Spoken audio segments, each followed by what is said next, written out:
আজকে এই যে বসলাম আর হয়তো 6 মাসের মধ্যে মানে বসানো ম্যাক্সিমাম জায়গায় এরা বড় বড় ট্যুর দেয়, সিকিম, কাশ্মীর, বাংলাদেশ না বাইরে সব ট্যুর।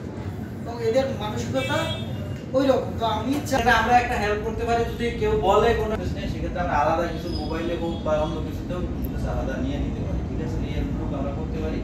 আমাদের না বল না ভালো বলতে তো আমি ঠিক মতন আমার আমাদের আছে আগে জায়গায় একটু কথা আছে এটা বলবো যে এখানে 2024 সাল বৈষম্য বিরোধী এরকম সংগঠন হাজারটা করা যাইতে পারে, তাতে কোনো আউটপুট আসবে না, কিন্তু সাংবাদিকদের ঐক্যের আমাদের প্রায় 30টার উপরে টেলিভিশন আছে, কিন্তু সকলকে আমরা নিয়ে বসতে পারি না এই কারণে যে সম্পাদক আবির হোসেন তপু, অর্থ সম্পাদক আরিফ হোসেন লিপ্টন, দপ্তর সম্পাদক হিসেবে আছেন আমাদের অচিন্ত মজুমদার, তথ্য প্রযুক্তি হিসেবে আছেন কমল বৈদ্য দাদা, ক্রিয়া ও সংস্কৃতি বিষয়ক সম্পাদক হিসেবে। কখনো এরকম বসে আপনাকে মতো এরকম একবার অফিসে ডাকে নেয়, আর ওটা এখন আসছে কিনা নিউজ না যেহেতু করতে পারি না, আপনারা যেহেতু দিচ্ছেন আসলে আমি সাধুবাদ জানাচ্ছি।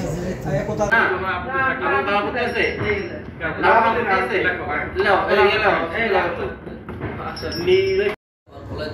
একাধিক আছে, রিপোর্টার্স ইউনিটি আছে, সাংবাদিক ইউনিয়ন আছে, আরো অনেকগুলো সংগঠন আছে, কিন্তু আসলে